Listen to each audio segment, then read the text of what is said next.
Descubrí una psicología que necesitaba de la matemática para hacerse.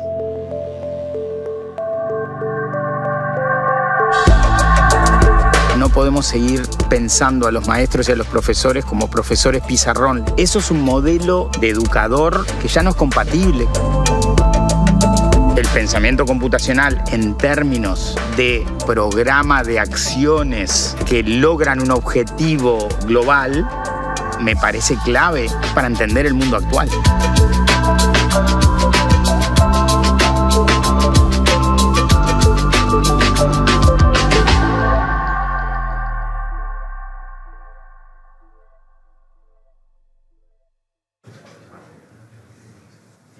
¿Siguen teniendo corrientes los psicólogos? O sea, ¿hay quienes se definen? ¿No? Sí, lo que pasa es que eso es clínica, ¿no? Yo no hago clínica, digamos. Entonces, es verdad que los que trabajamos en cognición, la gente asume que hacemos cognitivo-conductual, pero yo no hago clínica, yo hago investigación. Ahora hay mucha técnica de obtención de datos nueva, digamos, ¿no? Del funcionamiento del cerebro en vivo, digamos. Mira para arriba. Es más, algunas cosas llegamos a hacer en escuelas incluso, estudiando cómo se produce el aprendizaje en términos reales, digamos. Sí. Muy bien. Ah, esto se nota el cambio, ¿eh?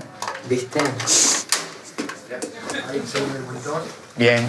Hola. Buenas. ¿Cómo andan? Vamos a saludar. De vuelta. ¿Cómo estás? Bien. ¿Todo bien? Todo tranqui. Terminé la carrera en el 97, en febrero, y había ido en el 96 a Barcelona por primera vez, que hacían una cosa muy distinta a lo que yo hacía. Yo era un típico psicólogo uruguayo, que vos que no perteneces acá, pero ellos seguro que me van a entender, era un psicoanalista en potencia, digamos. Pero sí funcionó el hecho de que yo me sintiera parte, digamos, de la Universidad Autónoma de Barcelona, que es donde hice el doctorado y donde después trabajé durante 10 años. Que me fui con una valijita, porque yo me fui a los 25 años con una valija. Claro. Y volví con una mujer, un hijo, porque mi hija chiquita nació acá. Mi hijo grande, que tiene 17 ahora, Guille, nació allá y es catalán. Y mi hija chiquita nació acá. Pero cuando volvimos. Yo, Eve, Guille, de 3 añitos, y un contenedor de 40 pies con un auto y una casa montada. Entonces, fue un viaje productivo. Sí, Si lo miras así, fue un viaje productivo. Pensamiento computacional. Exacto, Está. en la parte de implementación con el equipo de territorio. Bueno, está ¿Sos ingeniera de base, no? No, profe de química. Ah, mirá. Y hice una maestría en tecnología educativa. Entonces, aprendices temporada 4, Alejandro toma 1. Segundo clap. Sabía que iban a empezar con eso. No vale. Creo que como profe, obviamente profe de la Facultad de Psicología, también podría decir profe de la UDELAR. Me siento muy perteneciente a la UDELAR como institución. Pero también es cierto que si miro, digamos, un día típico mío, hay mucho tiempo que va a ser padre y capaz que también cada vez más, aunque parezca contradictorio con otras cosas, me definiría como uruguayo sin esa concepción media nacionalista del ser uruguayo, ¿no? Pero está claro que hay cosas del país que desde leer la prensa todos los días hasta hacer cosas, ¿no? Por Uruguay.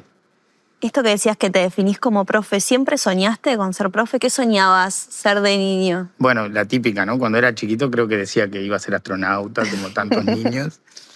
Después pasé buena parte de mi adolescencia pensando que iba a ser ingeniero de sistemas. Me gustaba mucho. Tuve una ZX Spectrum, que para los que tienen mi edad, vos sos mucho más joven, no sabrás ni lo que es, pero eran esas computadoritas que con 48K hacían maravillas. Y eso me fue como metiendo en esa lógica de las computadoras. Y siempre pensé que iba a ser ingeniero de sistemas. De hecho, hice sexto de ingeniería.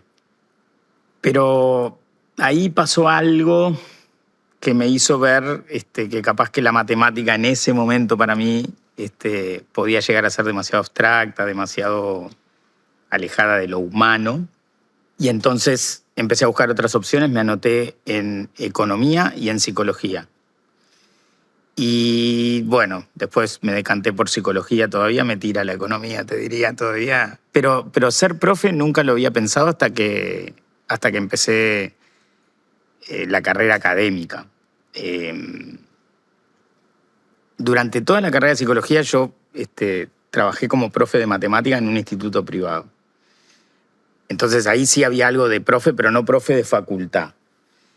También tuve encargo en ciencias sociales como grado 1, ayudando a un proyecto bastante loco en aquel momento, que era que la carrera, las distintas carreras de ciencias sociales incorporaron matemática en primer año, y eso por muchos era visto como un filtro, y ahí el catedrático que había sido profe mío del liceo nos convocó a unos cuantos con el objetivo de que la matemática no se percibiera como un filtro, que después se transformó en un objetivo en mi vida por varias razones. Entonces ahí fue como la primera vez que empezó a tener idea, la idea de poder ser profe de facultad. Pero para serte sincero, cuando yo me defino como profe de la UDELAR, creo que es otra cosa que me pasó en los últimos años que tiene que ver con estar muy implicado en la gestión de la UDELAR, en algunos procesos de decisión, en algunas transformaciones institucionales. Vamos a llegar al momento UDELAR, pero ¿cómo fue este proceso, no? Porque arrancaste en Ciencias Sociales, este profesor que ahí detectó tu amor por la matemática, pero después también te fuiste al mundo de la psicología, que capaz que de este lado entendemos, bueno, ¿en qué momento como confluyen estos dos grandes mundos de la matemática y la psicología? ¿Cómo fue tu camino para encontrar esta unión? Tiene una historia complicada porque para mí siempre eran dos vías paralelas. O sea, yo estudiaba psicología porque era lo que me gustaba, en aquel momento, estoy hablando 20 años, y trabajaba como profe de matemática. Pero era como si trabajara de otra cosa. Pero después vino la posibilidad de irme a hacer el doctorado a Barcelona y entonces ahí descubrí una psicología que necesitaba de la matemática para hacerse, que para mí era una cosa que no sabía que existía, porque la psicología acá, y más en aquel momento, era prácticamente solo clínica. De hecho, todavía me acuerdo cuando mi director de tesis de maestría me dijo, no, qué suerte que te diste cuenta que vos tenías que hacer esto, porque para mí eras el único porque como vos sabés de matemática y tal y cual, y para mí era como alguien que desde la psicología me está diciendo que saber matemática era importante para algo de psicología, ¿no? O sea que ahí hizo como un clic esas dos cosas que hasta en ese momento yo que tenía 27 capaz, y hasta ese momento no había hecho un clic tan claro, ¿no? Y después, bueno, después fueron haciéndose clic más voluntarios, digamos, más fui yo tratando de hilvanar estas dos cosas. Bueno, y ahí decidiste estar 10 años más como profesor, ¿no? En la Universidad Autónoma de Barcelona, y después volviste. ¿Qué pasó ahí? ¿Por qué decidiste volver? Sí, no fue del todo una decisión quedarme, porque yo siempre quise volver. Lo que pasa que también fue cierto que no había condiciones para volver, ¿no? Cuando yo terminé el doctorado y agarré las primeras plazas de sustituto y de ayudante en Barcelona, en Uruguay la psicología cognitiva era como una especie de entelequia. Yo cada vez que venía me reunía con el decano que estuviera en la facultad y en buena ley me decían, Ale, no tiene sentido que vengas, no hay nada, digamos, que pudiera.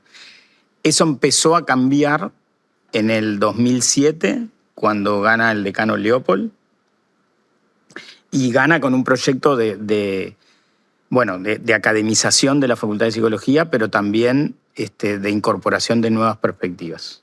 Y eso además coincide con el rectorado de Arocena y el prorectorado Gregory Randall, y una movida de la UDELAR de traer gente que se había formado afuera con cargos de grado 3, que eran cargos medianos, que te permitían por lo menos vivir. Y bueno, y ahí empezó como una movida un poco más seria, Yo ya tenía un hijo de 1 año, Guille nació en el 2006, entonces era una movida más seria, pero que además me agarraba en un momento más complicado. Mi compañera de piso, mi mujer, pero porque no estamos casados y siempre hacemos esa broma de compañera de piso, es catalana.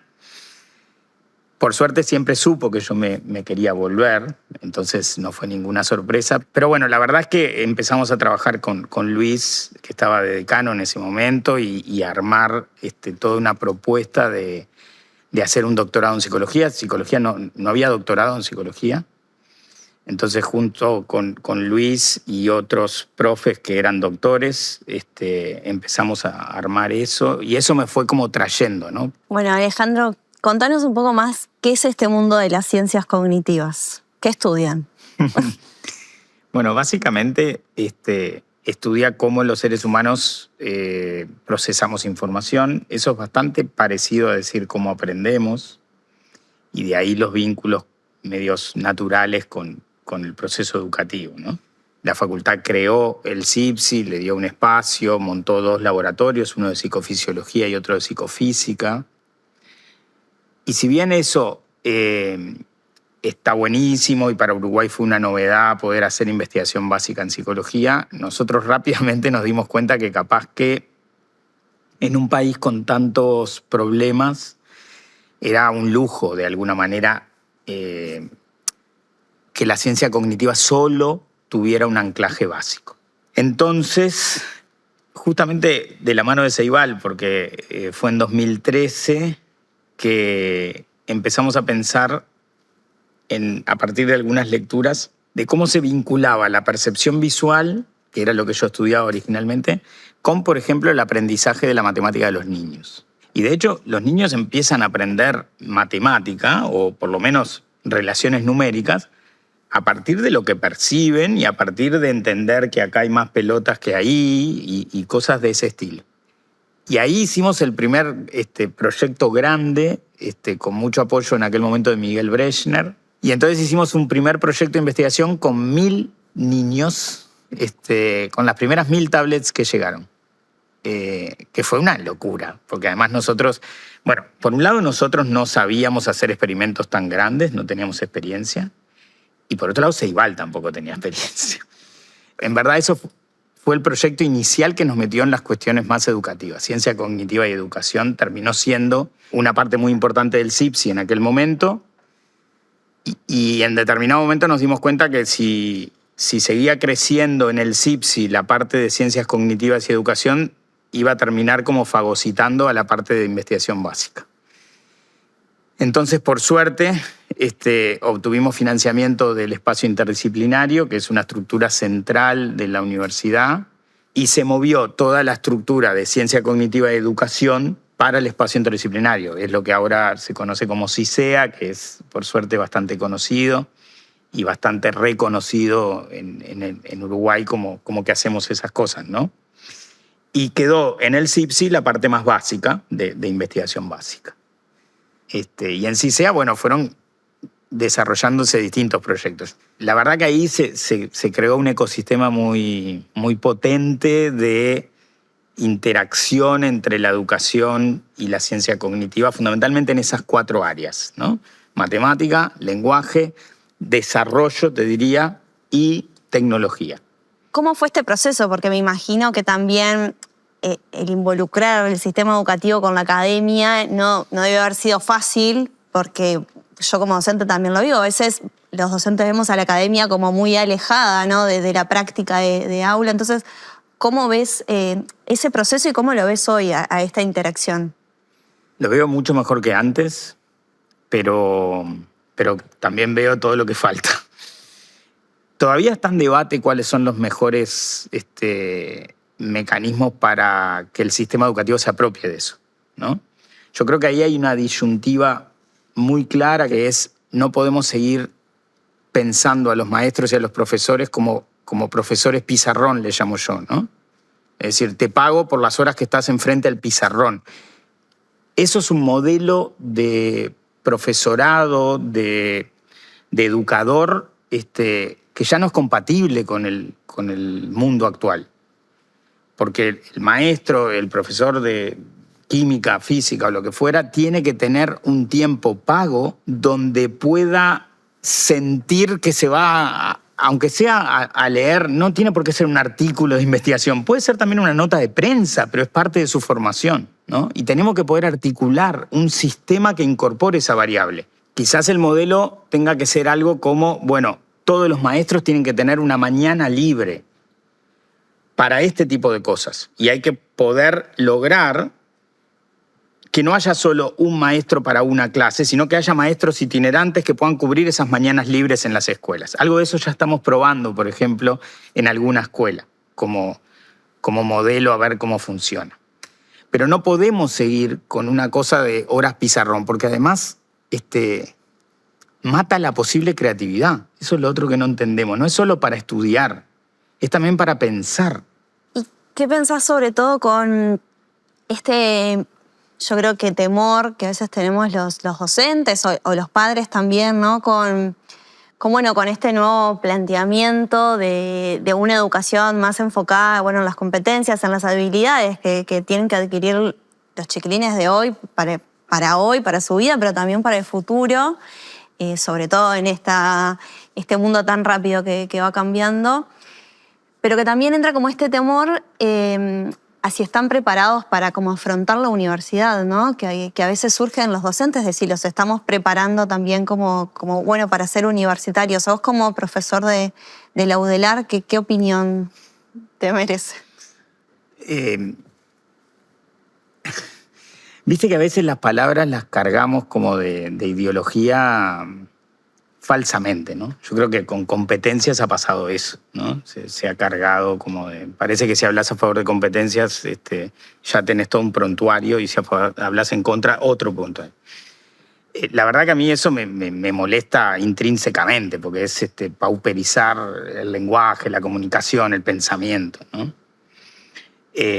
Por eso voy a tratar de esquivar eso, pero no por esquivar una posición. Ahora,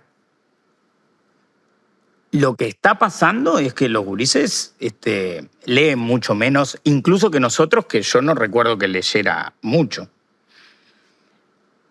Y eso tiene más que ver, creo, con un efecto que está ahí sobrevolando todo el sistema educativo, que tiene que ver con las redes sociales y el tiempo que pasan enfrente, fundamentalmente no a la pantalla, porque si a la pantalla es meter todo en la misma bolsa. Es enfrente de TikTok o de Instagram, básicamente. Y cómo eso termina siendo el modus operandi de muchas cosas, ¿no? Entonces, cuando vos me preguntás por competencias, para no esquivar el fondo de la cuestión, sí, yo creo que tenemos que formar ciudadanos, y en ese sentido podríamos hablar de competencias. Pero también vamos a tener que tomar algunas decisiones con respecto a algunas cosas que están pasando. Hace 2 meses el Ayuntamiento de Nueva York demandó en los tribunales a Facebook, Instagram y TikTok. ¿Qué estamos esperando para que hagamos que Antel controle las horas que un menor de edad puede estar conectado a TikTok por día? Estamos en un punto donde tenemos que poder asumir que las redes sociales, fundamentalmente las que se diseñaron para ser adictivas, están interfiriendo demasiado, no solo con la salud mental de los jóvenes, sino también con la formación. Entonces no lo vamos a arreglar con una discusión ideológica sobre competencias o no. Hace poco, este año, estuvo Marina Bers acá en Uruguay y hablaba, como el pensamiento computacional o la programación como un nuevo lenguaje a aprender y adquirir. Y también has tenido experiencias de investigaciones y de trabajo con Ceibal. ¿Qué rol tiene hoy la tecnología también desde esta mirada, desde las ciencias cognitivas? Mira, está bueno que me hagas esta pregunta después de lo que dije, porque uno podría tender a confundir estas dos cosas. Y viste que yo cuando te hablé en la pregunta anterior quise ser muy preciso en... No estoy hablando de la tecnología, estoy hablando de las redes sociales que se diseñaron para ser adictivas. Y no incluye a todo, pero bueno, podríamos discutirlo. Pero tecnología es mucho más que eso. Y tecnología no es ni siquiera pantallas. Tecnología, bueno, está la clásica, ¿no? De tecnología es la máquina de escribir, sí, estamos de acuerdo, pero tecnología, hoy por hoy, también son objetos tangibles. Lo que aporta la tecnología es la posibilidad de infinitas pruebas y feedback sin necesitar a un ser humano para esa parte del proceso, ¿no? Entonces, yo estoy convencido que la tecnología en términos generales tiene que ser un aliado de los procesos educativos. Es más, el pensamiento computacional en términos de programa de acciones que logran un objetivo global, me parece clave para, yo te diría, para entender el mundo actual.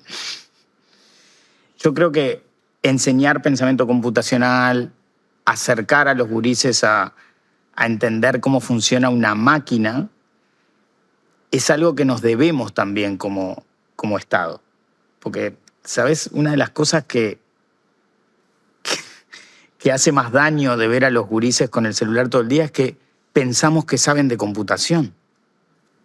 Entonces, eso nos está haciendo como perder de vista que en realidad hay todo un área que cada vez es más importante en el mundo, que está quedando relegada en los hechos, porque la mayoría de los adultos presuponemos que los botijas, no, fíjate cómo va con el Instagram y con... Sí, pero eso no es nada. En términos de aprendizaje, eso no es nada. En términos de entender cómo se hacen las cosas, en términos de entender qué hay atrás del algoritmo, no es nada. Tengo algunas ideas muy básicas porque he conversado con mucha gente que trabaja en pensamiento computacional, pero no es mi área. Pero yo creo que hay que lograr machear, pegar las cosas de la vida cotidiana al pensamiento computacional.